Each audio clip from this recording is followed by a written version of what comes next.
నమస్తే, నేను Chandana. Welcome to Bhavani HD Movies. ఈరోజు మనతో పాటు ఉన్నారు ప్రముఖ సైకియాట్రిస్ట్ అలాగే relationships counsellor doctor Kalyan Chakravarthy గారు. నమస్తే సార్. నమస్తే.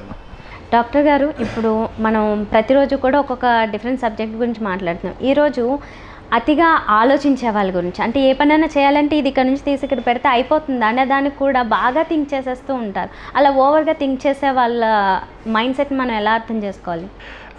అంటే థింకింగ్ అనేటటువంటిది సర్వసహజంగా మనందరికీ, అంటే మానవులకి ఒక వేరే జంతువులకి ఉన్న డిఫరెన్స్ ఏమన్నా ఉంది అంటే కనుక ఆలోచన శక్తి. That is called the sixth sense. So మనం అది ఎంత గిఫ్టెడో కొన్ని పరిస్థితుల్లో అది ఒక శాపం కింద కూడా మారిపోయేటటువంటి అవకాశం ఉందమ్మా.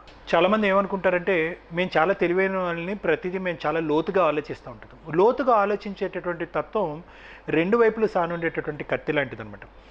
అంటే చాలామంది పాజిటివ్గా థింక్ చేసే వాళ్ళు ఉంటారు. అట్ ద సేమ్ టైం వాళ్ళ యొక్క థింకింగ్ ఒక విధమైనటువంటి ఒక స్థాయి దాటిన తర్వాత it will transform into negative thinking కూడా. అంటే ప్రతిదీ కూడా ఒక అనవసరమైనటువంటి సబ్జెక్ట్ని కూడా ఎక్కువ థింక్ చేసి దాన్ని లోతుగా విశ్లేషించడం వల్ల ఏమవుతుంది అంటే కనుక మైండ్ అనేటటువంటిది ఎగ్జాస్ట్ అయిపోతుంది. రెండోది ఏంటంటే ఒక అనవసరమైనటువంటి సబ్జెక్ట్ గురించి మనం ఎక్కువగా కాన్సన్ట్రేట్ చేయడం వల్ల అవసరమైనటువంటి సబ్జెక్ట్కి స్పేస్ ఉండదు. కీడించి మేలించమంటారు, కానీ ఇటువంటి సందర్భాల్లో ఏమవుతుందంటే కనుక ఎక్కువగా ఆలోచించడం వల్ల అనవసరమైనటువంటి ఆలోచనలు రావటం వల్ల ఏమవుతుందంటే ఒక సబ్జెక్ట్ని దాన్ని విశ్లేషించడం వల్ల మనస్పర్ధలు ఏర్పడుతూ ఉంటాయి, కమ్యూనికేషన్ డిఫికల్టీస్ వస్తూ ఉంటాయి, గొడవలు అవుతూ ఉంటాయి, ఇలాంటివి అవుతూ ఉంటాయి. సో ఓవర్ థింకింగ్ అనేటటువంటిది ఎప్పుడైతే కనుక ఒక కంట్రోల్డ్ ప్యాటర్న్లో ఉంటుందో అప్పుడు అది థింకింగ్ అనేటటువంటిది ఎప్పుడైతే ఒక కంట్రోల్ ప్యాటర్న్లో ఉంటుందో అది ఉపయోగకరంగా ఉంటుంది. ఎప్పుడైతే కనుక అది అన్కంట్రోల్డ్గా అవుతుందో, అంటే ఓవర్ థింకింగ్ ఎక్సెసివ్గా అవుతుందో అది వాళ్ళకే ఇబ్బందికరంగా కాకుండానే వాళ్ళ చుట్టుపక్కల ఉండేటటువంటి సంబంధికులు అందరితో కూడా రిలేషన్షిప్ స్ట్రెయిన్ అయ్యేటటువంటి అవకాశం ఉంటుంది. ఇంకా కొందరు చూస్తే ఎక్సెసివ్గా ఏడుస్తారు.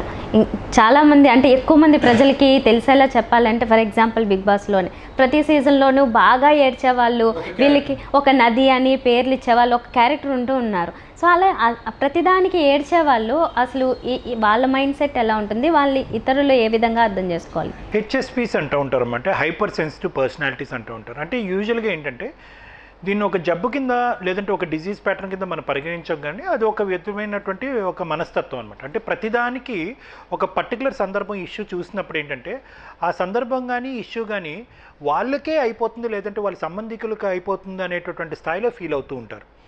సో వీళ్ళని యూజువల్గా ఏంటంటే ఇంపల్సివ్ క్యారెక్టర్స్ అంటాం. ఇంపల్సివ్ అంటే కనుక విపరీతమైన కోపం వచ్చి అరిచేసి తిట్టేసేటటువంటి మనస్తత్వం అంటే కాదు. ఇంపల్సివిటీ అంటే కనుక ఆ సెకండ్లో వాళ్ళకు వచ్చేటటువంటి భావోద్రేకాన్ని దాన్ని అరికట్టలేకపోవటం, దాన్ని ఆపుకోలేకపోవటం వల్ల ఆ సందర్భంలో ఏడుస్తే కనుక వాళ్ళ గుండె అనేటటువంటిది, ఆ బరువు అనేది వెంటనే తగ్గిపోయేటటువంటి పరిస్థితి వస్తూ ఉంటుంది. వీళ్ళని హైపర్ సెన్సిటివ్ పర్సనాలిటీస్ అంటూ ఉంటారు. ఈ హైపర్ సెన్సిటివ్ పర్సనాలిటీస్ ఏంటంటే ఇందాక నేను చెప్పినట్టుగా ఏంటంటే ప్రతిదానికి ఎక్కువగా స్పందిస్తూ ఉంటారు, ప్రతిదానికి ఎక్కువ రియాక్ట్ అవుతూ ఉంటారు. ఏడుస్తే కనుక వాళ్ళ గుండెల్లో ఉన్న బరువు తగ్గనట్టుగా ఫీల్ అవుతూ ఉంటారమ్మా.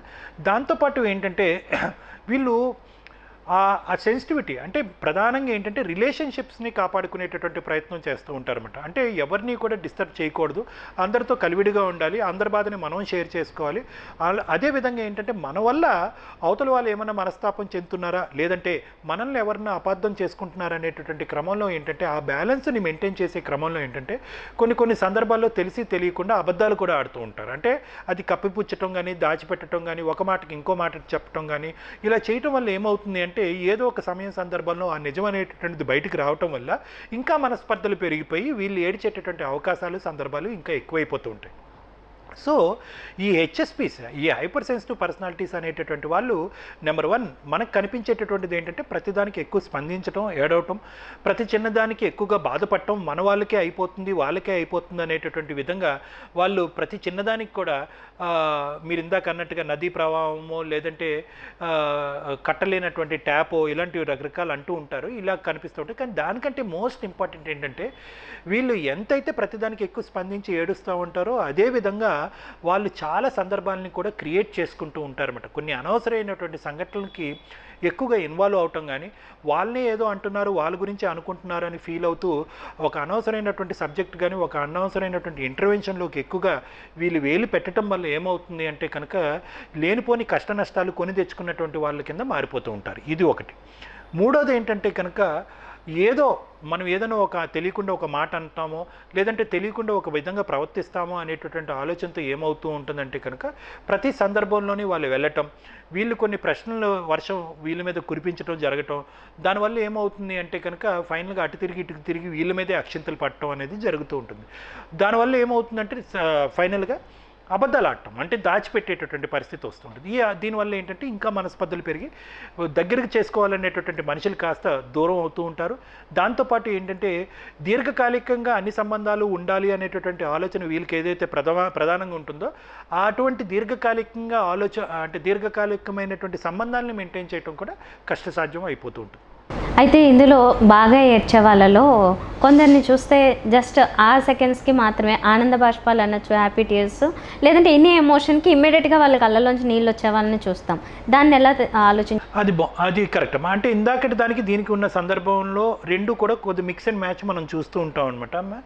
ఈ థర్డ్ ఈ మూడ్ అంటే అన్స్టేబుల్ మూడ్ అంటూ ఉంటాం. అంటే మూడ్ అనేటటువంటి స్టేబుల్గా ఉండదు. ఎంత తొందరగా ఆనంద బాష్పాలు వస్తూ ఉంటాయో అంతే తొందరగా కోపం వస్తుంది, అంతే తొందరగా ఏడుపు వస్తుంది, అంతే తొందరగా అరవటం జరుగుతుంది. అంటే వీళ్ళందరినీ కూడా ఇందాక మనం అనుకున్నట్టుగా ఇంపల్సివ్ క్యారెక్టర్స్ అంటూ ఉంటాం. అంటే ఏ ఇమోషన్ వచ్చినా కూడా దాన్ని ఆపుకోలేనటువంటి పరిస్థితి, ఆ ఇమోషన్ని వెంటనే బయటికి ఎక్స్ప్రెస్ చేయాలి అనుకునేటటువంటి మనస్తత్వం. అంటే ఏంటంటే ఏదైనా ఒక సందర్భం మనం ఫర్ ఎగ్జాంపుల్ తీసుకుందాం. వాళ్ళు ఏదన్నా ఒక విషయంలో ఎక్కువగా రియాక్ట్ అయ్యారు, బాధపడి అరే ఈ సందర్భానికి నేనే కారణమా అనేటటువంటి ఆలోచన అన్నా అయ్యి ఉండొచ్చు, లేదంటే అరే ఈ సంఘటన నాకే జరుగుతుందా అనేటటువంటి పరిస్థితి అన్నా అయ్యి ఉండొచ్చు. దానివల్ల ఏమవుతుందంటే ఏడుపు వస్తుంది, ఏడుస్తారు.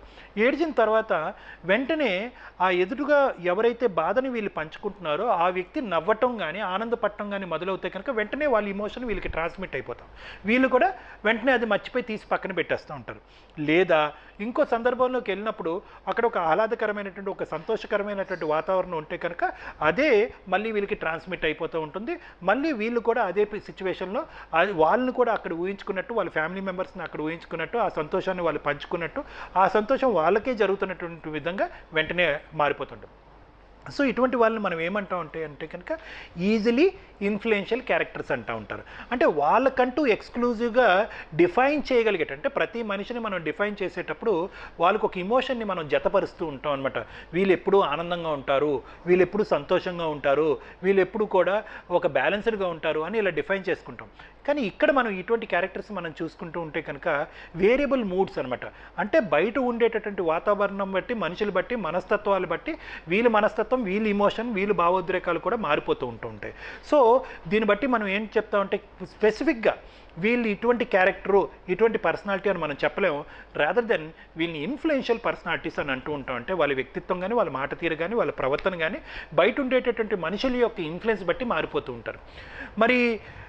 మరి ఇలా ఉండటం వల్ల మంచిదా ప్రమాదం అంటే కనుక ఇది ఎప్పుడు కూడా ఏంటంటే ఒక డిజీజ్ ప్రాసెస్కి ఒక లైన్ అని మనం చెప్పుకోవచ్చు అనమాట. అంటే ఏంటంటే బయట ఉండేటటువంటి ఎన్విరాన్మెంట్లో జరిగేటటువంటి పరిస్థితులను ఎలాగైతే మనం బ్రేక్ చేసి ఆపలేమో అదేవిధంగా వాళ్ళ వల్ల వీళ్ళ యొక్క మార్పులు, ఏవైతే మార్పులు చేర్పులు వీళ్ళలో జరుగుతుందో ఇది కొంతకాలం వరకు ఉన్న తర్వాత జరిగేటటువంటి మార్పు అయితే కనుక మనం అనుకోవచ్చు. కానీ అలా కాకుండానే ప్రతి సెకండ్కి, ప్రతి నిమిషానికి, ప్రతి గంటకి, ప్రతి రోజుకి ఇంత ఫ్రీక్వెంట్గా ఇమోషన్స్ మారిపోతూ ఉంటే కనుక అది ఖచ్చితంగా దీర్ఘకాలికమైనటువంటి మానసిక సమస్యలకి అది దారితీస్తుంది. దానివల్ల బ్రెయిన్లో కెమికల్స్ యొక్క మీద ఉండేటటువంటి ప్రభావం పడుతుంది, బ్రెయిన్లో ఉండేటటువంటి రసాయనాల మీద ప్రభావం పడుతుంది అనేటటువంటిది మనకు అధ్యయనాల ద్వారా తెలుస్తుంది. సో ఇది ఏంటంటే ఇలా ఉండటం వల్ల ఒకటి సామాజికంగా మనకి ఒక విలువ లేకుండా, ఒక బ్యాలెన్స్ లేకుండా పోవటం ఒకటి, నలుగురు మనల్ని హేళన చేసేటటువంటి పరిస్థితి రావటం ఇంకొకటి, మూడోది ఏంటంటే రిలేషన్షిప్స్ కన్సిస్టెంట్గా మెయింటైన్ చేయలేకపోవటం ఒకటి, నాలుగోది ముఖ్యంగా నేను చెప్తున్నది ఏంటంటే కనుక దీర్ఘకాలికమైనటువంటి మూడ్ ఇన్స్టెబిలిటీ వల్ల ఏర్పడేటటువంటి దీర్ఘకాలికమైన మానసిక సమస్యలు ఏర్పడటం అన్నది నాలుగో అంశం. డాక్టర్గా కొందరిని చూస్తుంటే ప్రతి కుటుంబంలో ఎవరో ఒకరు కాస్త క్రిటిసైజ్ చేసే వాళ్ళు ఉంటారు, కొందరు అతిగా క్రిటిసైజ్ చేస్తుంటారు. ప్రతి ఒక్కరిని ప్రతి పనిలోనూ, ఆఖరికి వంటల్లో చిన్న చిన్న విషయాల్లో కూడా క్రిటిసైజ్ చేయడం, ఏదో ఒకటి అనడం ఇలా చేస్తూ ఉంటారు. వాళ్ళని మార్చడానికి ఏమన్నా అసలు ఉందా అవకాశం? అంటే అసలు క్రిటిసైజ్ చేసేటటువంటి మనస్తత్వం ఉండేటటువంటి వాళ్ళు రెండు రకాలు ఉంటాయమ్మా. ఒకటి ఏంటంటే ఓవర్ కాన్ఫిడెన్స్, అంటే మాకు అన్నీ తెలుసు, మేము అన్నీ అనుభవించాము, మాకు అన్నీ నేర్చుకున్నాము, కాబట్టి అవతల వాళ్ళని కరెక్ట్ చేయటం అనేటటువంటిది మా బాధ్యత అనేటటువంటి ఆలోచించేటటువంటి వాళ్ళు ఒకరు. అంటే వాళ్ళు ఎక్కడ కూడా ఏంటంటే అవతల వాళ్ళని కరెక్ట్ చేస్తున్నాం అనేటటువంటి ఆలోచనతోనే ఉంటారు, కానీ వీళ్ళ ఆలోచన అనేటటువంటిది అవతల వాళ్ళు అబ్జర్వ్ చేసుకుంటున్నారు లేదా అనేది అర్థం చేసుకోరు. సో కాబట్టి ఏంటంటే వన్ సైడెడ్ లెక్చర్ అనేటటువంటిది కాన్స్టెంట్గా నడుస్తూనే ఉంటుంది, రన్నింగ్ కామెంటరీ అంటూ ఉంటాం. అవతల వాళ్ళు అబ్జర్వ్ చేస్తున్నారు అన్నది వాళ్ళకి అనవసరం, వాళ్ళు ఫీల్ అయిపోతూ ఉంటారు. మేము చెప్తున్నాం కాబట్టి అవతల వాళ్ళు అర్థం చేసుకుని మారిపోతున్నారు అనేటటువంటి ఫీలింగ్తో వాళ్ళు ఎప్పుడు కూడా అందులో ఉండిపోవటం వల్ల అవతల వాళ్ళ ఇమోషన్ అన్నది వాళ్ళు ఎప్పుడు క్యాచ్ చేయరు. సో ఏంటంటే మనం క్రిటిసైజ్ చేస్తున్నాం అంటే అందరూ కూడా ఏంటంటే వాళ్ళు క్రిటిసైజ్ చేయబడుతున్నప్పుడు బయటకు ఓపెన్గా ఎక్స్ప్రెస్ చేయరమ్మా. అంటే మనం లోపల ఉండేటటువంటి బాధను బయటకు ఎక్స్ప్రెస్ చేయరు. అరే క్రిటిసైజ్ చేస్తున్నారు కదా, ఇంకో 2 సార్లు క్రిటిసైజ్ చేస్తారు, లేదంటే ఇదే ఫైనల్ టైం ఏమో, ఇంకా ముందు క్రిటిసైజ్ చేయరేమో, లేదంటే మనం ఏమైనా వ్యతిరేకిస్తే కనుక రానున్న రోజుల్లో ఇంకా క్రిటిసైజ్ చేస్తారు అనేటటువంటి ఉద్దేశంతో బయటకు ఒక ఇమోషన్ అనేటువంటిది ఎక్స్ప్రెస్ చేయరు. అటువంటి పరిస్థితుల్లో ఏమవుతుంది అంటే కనుక యువతలు నిలబడినటువంటి ఈ ఓవర్ కాన్ఫిడెంట్ పర్సను, లేదంటే క్రిటిసిజమే ప్రపంచాన్ని మార్చేటటువంటి మార్గంగా భావించేటటువంటి గ్రాండియస్ అంటే గొప్పగా ఫీల్ అయ్యేటటువంటి మనస్తత్వం ఉండేటటువంటి వాళ్ళు అవతల వాళ్ళ ఇమోషన్ అస్సలు క్యాచ్ చేయకుండా అదే దొరికిన ఛాన్స్గా వాళ్ళు చెప్పుకుంటూ పోతూ ఉంటారు. నెంబర్ 2 ఏంటంటేనమ్మా, ఈ రెండో రకం మనుషులు ఎవరు క్రిటిసైజ్ చేస్తారు అంటే కనుక వాళ్ళ అనుభవాలు ఏవైతే ఉన్నాయో వాళ్ళ జీవితానికి సంబంధించినటువంటి అనుభవాలు జనరలైజ్ చేస్తూ ఉంటారు. అందరికీ కూడా అవే అనుభవాలు ఉన్నాయి కాబట్టి అటువంటి అనుభవాల నుంచి వాళ్ళని కాపాడాలి అంటే కనుక నా ఎక్స్పీరియన్స్ వాళ్ళ ఎక్స్పీరియన్స్ కాకూడదు అనేటటువంటి ఉద్దేశంతో వాళ్ళకి అతిగా చెప్తూ ఉంటారు. అంటే కొంతమంది తల్లిదండ్రులు పిల్లలకి చెప్పేటటువంటి విధానాలు కానీ, లేదంటే కొంతమంది భర్తలు భార్యలకి చెప్పేటటువంటి విధానాలు కానీ, కొంతమంది భార్యలు భర్తలకి చెప్పేటటువంటి విధానాలు. అంటే నాకు వచ్చేటటువంటి అనుభవం నీకు రాకూడదు, నేను పడినటువంటి బాధను నువ్వు పడకూడదు, కాబట్టి నేను క్రిటిసైజ్ చేస్తున్నాను. ఈ criticise is a learning mechanism, ఇది నువ్వు నేర్చుకునేటటువంటి దానికి ఒక గొప్ప మార్గం కింద భావిస్తూ ఉంటారు. అంటే వీళ్ళని ఏమంటారంటే ఫస్ట్ వాళ్ళని గ్రాండియోస్ పర్సనాలిటీస్ అంటారు, గొప్పగా ఫీల్. రెండో వాళ్ళని ఏమంటారు, టీచర్స్ అంటూ ఉంటారు, అంటే క్రిటిసైజ్ చేస్తూ చెప్పేటటువంటి వాళ్ళు. మూడో వాళ్ళు ఏంటంటే ఇంకా క్రిటిసిజం అనేటటువంటిది చిన్నప్పటి నుంచి వాళ్ళకు ఒక అలవాటు అయిపోతుంది. అంటే వాళ్ళ తల్లిదండ్రులను వాళ్ళని పెంచేటటువంటి విధానంలో ఏంటంటే క్రిటిసిజం అనేటటువంటిది ఒక ఇంపార్టెంట్ ఆస్పెక్ట్ కింద ఉంటుంటుంది అనమాట. మా నాన్న మా పక్కింటోడితోనో ఎదురింటోడితోనో క్లాస్మేట్తోనో మా అక్కతోనో అన్నతోనో నేను క్రిటిసైజ్ చేయటం వల్ల నేను ఈ స్థానంలో ఉన్నాను. మా నాన్న క్రిటిసిజం అనేటటువంటిది ఒక పాఠం కింద నాకు నేర్పించాడు.